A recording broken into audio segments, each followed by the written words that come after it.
dia.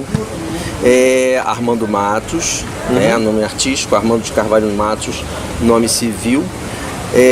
Carioca, artista plástico, basicamente, curador, secundariamente. Sim. E colecionador. E você esqueceu uma coisa, eu acho, ou também o editor? O editor da revista Babel. Sim. É porque é uma coisa mais nova e eu tô, ainda passou. Porque eu acho que a revista, ela se encaixa dentro do perfil do artista, do agitador cultural, entendeu? Eu vejo a revista como um produto. Sim. Como se fosse um quadro, só que com uma atuação diferente do quadro, que é uma circulação, é uma inserção no meio social diferente da obra de arte, né? Sim.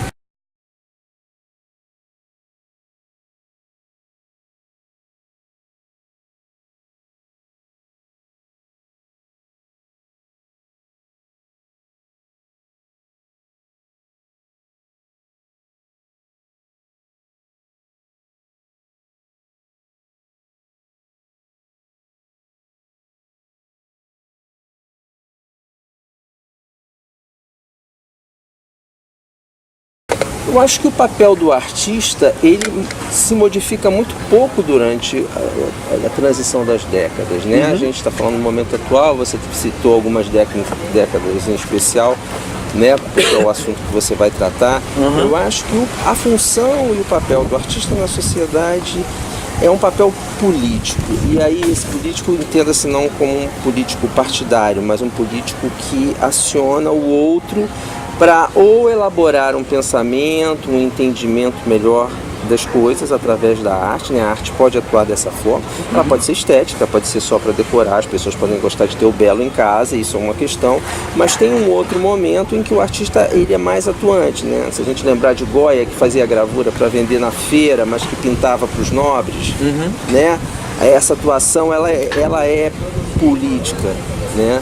Então eu acho que a função do artista hoje, né, ela é ainda mais política ainda, né, até por esse momento que a gente está passando agora, né, se você percebeu com o Rock in Rio, por exemplo, que é uma outra área, não é arte plástica, mas é a música, a maior parte dos artistas brasileiros que atuaram nesse final de semana, todos eles chamaram a atenção para o momento político nacional, né? Pelo momento que a gente está passando, e você vê ali o poder do artista em chamar o público para atuar, né? Essa atuação, claro, não seria no palco, mas atuar em formas de pensamento, em forma de ação. Então, na hora que ele fala, ele questiona o momento econômico e que o público reage, se manifestando com um fora Temer, por exemplo, isso é um papel político do artista. Ele está ali cantando, ele tá projetando a voz, ele está botando a música para as pessoas ouvirem, dançarem, se divertirem. É um entretenimento,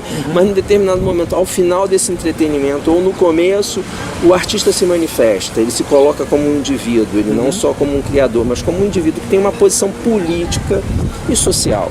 Então, nas artes plásticas isso é um pouco diferente, claro, a gente não tem esse tipo de coisa, muito pelo contrário do que a gente está vendo nas artes plásticas. Não por parte dos artistas, mas por parte das instituições, é um retrocesso, né? Quando você fecha uma exposição num banco como o Santander com incentivo público, em Porto Alegre, por exemplo, né? Em que os artistas estão se manifestando, se não houve por parte da produção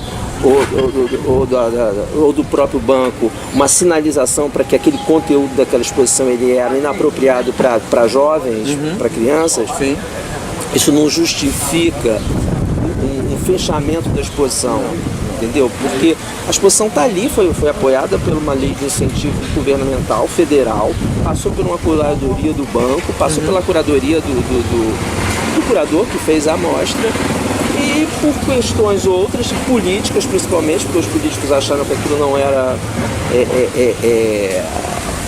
necessário, digamos assim, né? É uma manifestação. E o outro movimento também, que acho que foi em Belo Horizonte, da artista que teve a exposição fechada pelo mesmo motivo, moral. A moral parece que está retornando de forma retrógrada. No caso, não seria o caso do tipo de censura que a gente tinha Que mesmo devido ao militarismo que você passou por essa época, eu não lembro se tinha, você lembra de algum evento Não, parecido? a questão, eu acho que a questão naquele momento era muito mais uma crítica ao regime do que a questões morais, Sim. eu acredito. Hoje em dia o moralismo está tomando mais conta da situação, né? Você vê as religiões, principalmente os evangélicos, questionando a sexualidade dos indivíduos, a questão do gênero, quer dizer, a opção do indivíduo, se ele vai se deitar com uma pessoa do mesmo sexo ou de um sexo diferente, ou se ele vai transar com um animal ou com uma árvore ou com uma pá de lixo, entendeu? Isso é de foro íntimo, cada um, né? Contanto que você não esteja agredindo o outro, né? Sim. Porque se você escolhe alguém e faz sexo com esse alguém, que os dois querem. Então, se os dois querem, quem é que vai opinar contra o desejo desses dois, não é verdade? Então, eu acho que é retrógrada nesse sentido. E mais retrógrada ainda quando você mistura política com religião, que é o que está acontecendo, né? Você vê bancadas evangélicas dentro do poder, bancadas ruralistas, determinando moral e comportamento, coisa que... Por que essa intromissão na vida dos indivíduos, né? Então, eu acho que o momento ele é mais grave até do que nos anos 60, entendeu? Eu acho que ele é mais grave, porque hoje você tem todo um sistema de informação, você tem a internet, a gente já passou por esse período, a gente já viu no que deu, né? Essas coisas já aconteceram, já foram questionadas, já foram discutidas o suficiente para que isso retorne agora com essa outra roupagem, né? Então, eu acho e insisto, eu acho que a posição do artista ela é política. Eu falo do artista mesmo, né? Daquele que se compromete com a produção ou que está envolvido com a arte, com a história da arte no sentido mais amplo, né? Numa evolução da sociedade, numa inserção dessa arte dentro de uma sociedade mais evoluída. Quer dizer, quando a gente vê uma sociedade dessa maneira retrocedendo, e aí o que eu sinto assim, é muito diferente aquele período desse. Eu acho que até os anos 80 você não tinha as instituições tão fortes, né? Você não tinha, por exemplo, as fundações que surgem nos anos 80, as fundações de arte que surgem nos anos 80 e que abrem um espaço diferenciado de museus e galerias, porque nessa época, inclusive, haviam poucas galerias. Centro cultural é uma coisa nova também, isso começa a surgir a partir dos anos 80, né? Quer dizer, você tinha alguns salões, que era assim, qual era a alternativa do final dos anos 70 para os anos 80, eram os salões. Depois a Funarte, os órgãos governamentais, como a Funarte, a Rio Arte, passam a fazer os salões, né, a incentivar a produção artística através de bolsas, né? Mas você não tinha espaço. Eu me lembro que a primeira flash art que eu vi aqui, o Arte Fórum, essas revistas, né, internacionais, eu vi numa galeria de arte que era o Thomas Kohn, que estava abrindo em meados dos anos 80, que até então você não tinha, se você não fosse viajar, você não tinha acesso à produção internacional, entendeu? Você só tinha acesso através de procuração, você não tinha nem internet, então você não podia nem ter acesso como você tem hoje. Então, eu acho que hoje o artista conta com uma gama de outros mídias, de outros meios, onde ele pode divulgar a produção, divulgar seu pensamento, divulgar ações, né, que naquela época não havia. As pessoas estavam muito mais próximas, o que havia eram encontros, entendeu? Então eu acho que a diferença, eu acho que a instituição intervia aí nesse período, a gente está falando dos anos 60, como forma de censura, de censurar qualquer pensamento contra o regime, que é o que mais ou menos eles tentaram fazer através da internet, foi bloquear a internet para que criarem leis para que você não possa falar mal do político na internet, como se eles não fossem nossos empregados e nós não pudéssemos questionar o serviço que eles estão fazendo. Né? Então existe uma inversão de valores aí, quer dizer, a população não tem domínio, ainda que pague o salário das pessoas através da quantidade de imposto que a gente paga, né? Que o poder tem esse poder político, tem esse poder de intervenção na criatividade dos indivíduos, né? Então eu acho que o artista naquela época, eu acho que ele era até mais ousado do que hoje. Eu acho que a ousadia hoje se dá ela é muito efêmera, né? Eu acho que são momentos que acontecem, aquilo acontece, é um happening, né? Uma situação e aquilo acaba, igual música sertaneja, ou igual essas músicas que começam no dia, faz um sucesso, explode, aquele cantor desaparece, nunca mais faz nada de sucesso, mas ficou rico com aquela música, né? Então eu acho que existe um esvaziamento, e não é só na arte, acho que existe um esvaziamento do indivíduo, né? Na troca com os outros, na troca entre a gente, entre as pessoas, né? Na discussão, na forma de pensamento, está tudo volátil, está tudo fraco, está tudo raso, é tudo muito superficial, né? Então o que eu sinto é... Claro que existem artistas e artistas, né? O que eu sinto é que existe talvez um certo, não sei se é um desencanto das pessoas em relação a por que fazer arte, né? Num país em que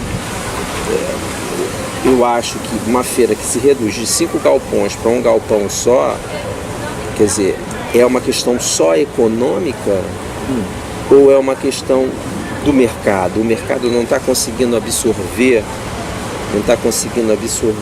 a produção, e eu falo absorver assim, distribuir o que é produzido nos ateliês, o que as galerias recebem, ou realmente tem um enfraquecimento e as pessoas não estão interessadas no que está sendo produzido, né? O que está sendo produzido está mobilizando muito poucas pessoas a ponto delas desembolsarem o dinheiro que está ficando escasso, porque o dinheiro não circula, e se ele não circula, a economia paralisa, né? E eu acho que ver a feira desse jeito pode ser um sintoma grave.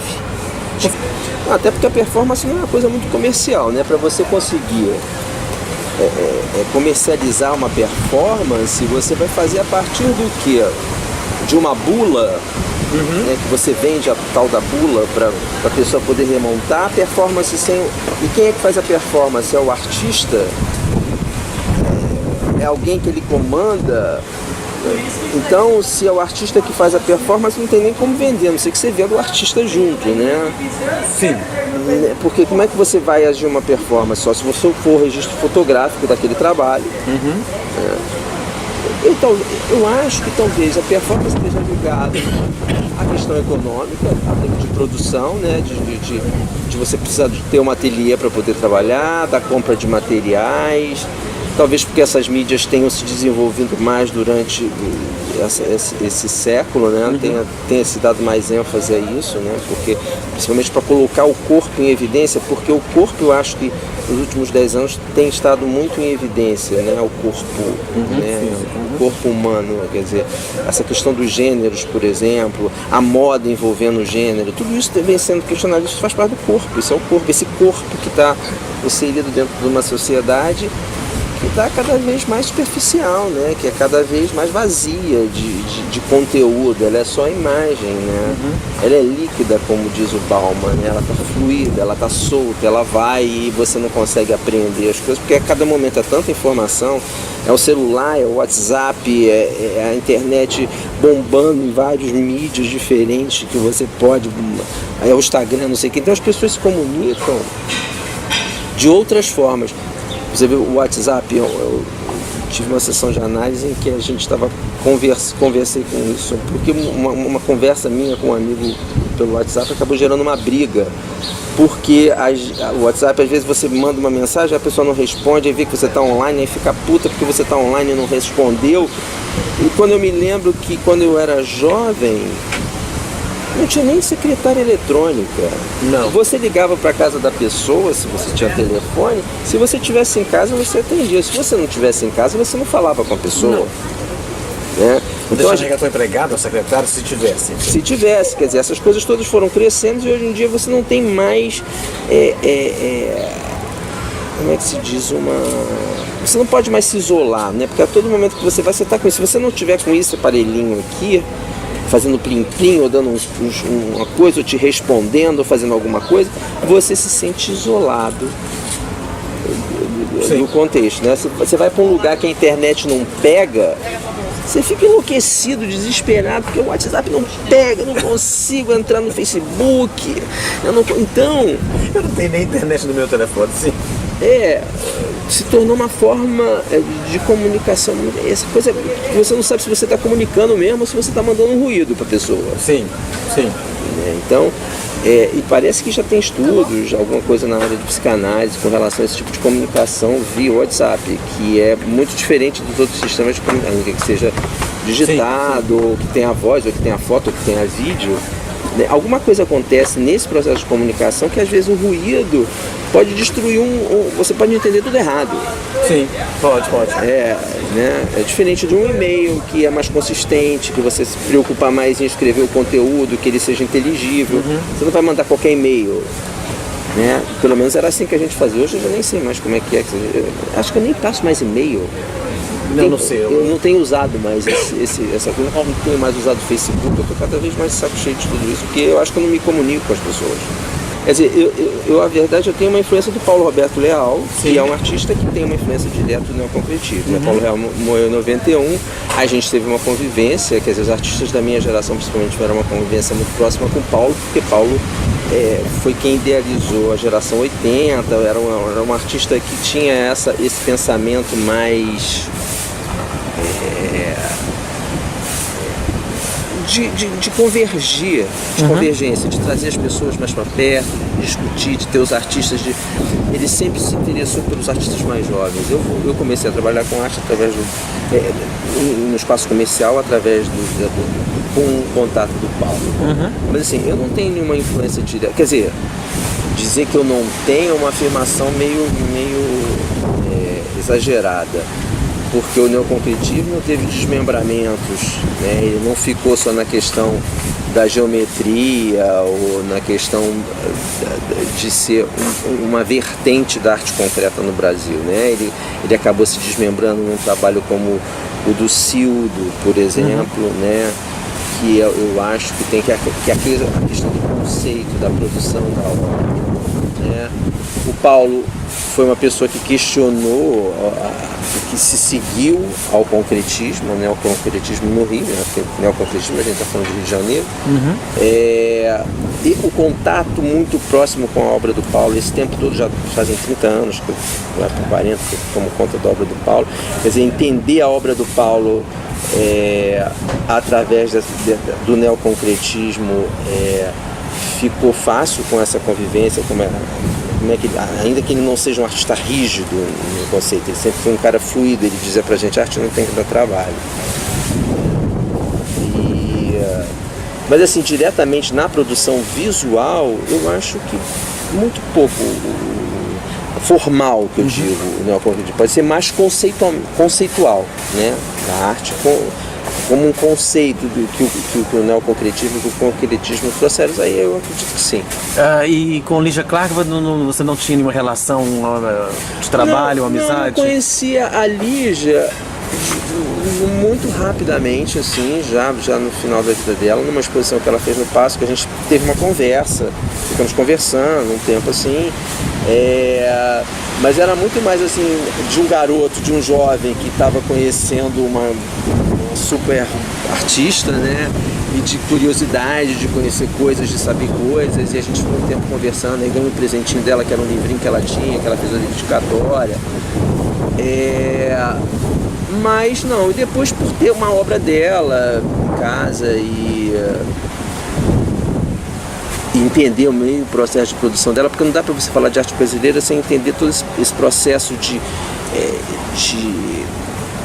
individualização, se é que a gente pode usar essa palavra, da arte brasileira não ter tanta influência, né, como tinha a arte moderna brasileira, né? Enfim. O que é a arte brasileira? Olha, a arte brasileira é um mix, eu acho que como são os brasileiros, sabe? Essa mistura danada, como dizia o Mário Pedrosa, como propunha o Mário Pedrosa, aliás, ele criou o Museu das Origens, né? E aí nesse Museu das Origens era formado por quê? Pela cultura negra, pela cultura indígena, pela cultura europeia e pelo inconsciente, né? São os loucos, né? A produção dos loucos, porque eles se influenciam muito pela Anísia da Silveira, pela produção, pelo trabalho que era feito ali, como a arte era usada como um processo de comunicação, já em num outro ramo, num outro campo, né? Que é o campo da medicina, né? Da psicanálise, da psiquiatria. Eu acho que a arte brasileira é esse mix, né? Eu acho assim, o Rio de Janeiro, principalmente, que é esse celeiro, né? Você vê que a maior parte das coisas aconteceu nesse período no Rio de Janeiro. Hoje em dia está tudo espalhado, mas o Rio de Janeiro sempre foi um polo de produção, né? Que reuniu os artistas, talvez pela natureza ser muito forte, né? E o artista está mais em contato com coisas mais profundas e não tão superficiais das relações sociais, políticas e econômicas, está mais ligado à questão da natureza, talvez a praia, a mata, essa coisa. O Rio de Janeiro é essa profusão, esse poder de coisa. Eu acho que a arte brasileira é isso, é um mix de tudo. Ela não se fechou num campo só, ela se estendeu. O artista tem uma liberdade muito grande de produção. Eu não sei se, quer dizer, eu não tenho muito um parâmetro para avaliar essa tua pergunta com relação, por exemplo, comparativamente ao que se produz na Europa, ou os mecanismos que existem na Europa, sejam políticos, sociais ou econômicos, para privilegiar um tipo de produção que no Brasil é outra. O que eu venho percebendo através, por exemplo, da Bienal, né, desse evento que eu faço aqui em Búzios, que é trazer as pessoas para Búzios, que a gente está 2 horas do Rio de Janeiro, mas que é uma cidade tida idílica, maravilhosa, né? Fica aqui uma semana tudo bem, mais de uma semana você já começa a achar que está tudo errado.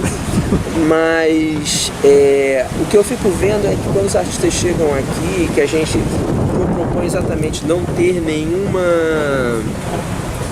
vínculo, né? Porque o fato de não ser uma galeria, de não ser um museu, de não ser uma fundação, de não ser um centro cultural, já dá uma certa liberdade, porque é um espaço de experimentação. E quando a gente começa a experimentar, né? Quando a gente abre o espaço para experimentação, principalmente quando você está num coletivo com outros artistas, né? Você começa a perceber que a preocupação com a produção ligada com o mercado se esvazia um pouco. O artista se coloca mais disponível para a arte, para esse fazer mais experimental, para troca com o outro, para descoberta, né? Porque a arte é uma linguagem. Então, para mim, eu considero que a arte é uma linguagem, uma forma de expressão, uma linguagem que você domina como qualquer outra linguagem. Você tem que construir essa linguagem para poder comunicar. Qual foi a pergunta? O que é a arte brasileira? Sim. Eu acho que é isso, eu acho que é esse mix. Eu fico vendo através dessa convivência mais próxima aqui na cidade, temos como um cenário de fundo, né? De intervir na cidade, de colocar os artistas a par do que acontece por aqui. Eu acho que hoje em dia acho que a gente não pode ter uma arte brasileira, a gente pode ter um artesanato brasileiro talvez, né? Uma coisa que está mais próxima das raízes culturais, né? Em que você vai pegar uma xilogravura que tem a ver com cordel, ou artesanato em madeira, essas formas de artesania que partem de uma memória talvez ancestral que a gente tem aqui, né? Pode ser por aí, talvez que aí tem essa diferença, como tem talvez a arte chilena, a arte colombiana, ou talvez a arte americana não em si, mas principalmente essa coisa meio América do Sul, você sempre tem um certo folclore envolvido ali, as pessoas sempre querem alguma coisa, ou é a tecelagem, ou é uma coisa de palha, alguma coisa regional que só tem naquela situação, naquele espaço, naquela geografia, naquele território, que proporciona através de uma herança, de uma passagem de conhecimento geracional que passa de uma geração para outra. Você fazer cerâmica lá no Nordeste, por exemplo, que é uma coisa muito forte, o bordado. Quer dizer, o Brasil tem, eu acho que nesse sentido a gente pode até enxergar uma diferença em uma arte brasileira, assim, né? Isso só tem no Brasil. Mas eu acho que em termos de arte, de música, de dança, já não tem mais tanta diferença. Eu acho que a gente já está dialogando Né? Eu acho que isso pode ter a ver com a internet? Pode ter a ver com a internet, porque as coisas circulam com muita rapidez. Sim. Né? Então eu acho que a troca é muito grande, porque o artista troca com o outro e isso acaba interferindo na produção. Mas eu acho que se tem uma diferença, se tem uma característica na arte brasileira, ela vai estar mais colocada nesse território, não no território da pesquisa formal e conceitual das linguagens artísticas, mas nesse território da tradição. Né? Eu fico vendo, por exemplo, em Búzios, que a gente está tentando formar um conselho de cultura aqui, e você é obrigado a ter 6 segmentos dentro do conselho para representar a cidade. E você vê, quando você vê as reuniões de artistas, o músico tem uma opinião, um artista plástico tem uma opinião, o artesão ele tem uma opinião muito específica, ele não se vê ligado ao artista plástico, isso é interessante. Ele tem outras demandas. Né? Porque o artista não vai ter tem a demanda da venda, claro que tem a demanda da venda, mas o artesão ele tem uma demanda da venda muito maior, ele quer a barraca na feira, ele quer um espaço onde ele pode pendurar o colar dele de semente, mas ele também não está tão preocupado em como conservar essa semente, a semente pode estragar, entendeu? Ele não tem um apuro, ou se tem um apuro, é um apuro tradicional, que vem sendo passado de geração em geração, como a estilogravura no Nordeste, ou a estilogravura no Sul, que cumpriram papéis sociais nos anos 50, 60. E que hoje em dia, né, a gravura é mais um meio, mas ela naquele período ela foi muito forte, porque o mídia privilegiava isso, né? Eu acho que é basicamente isso. Não, mudando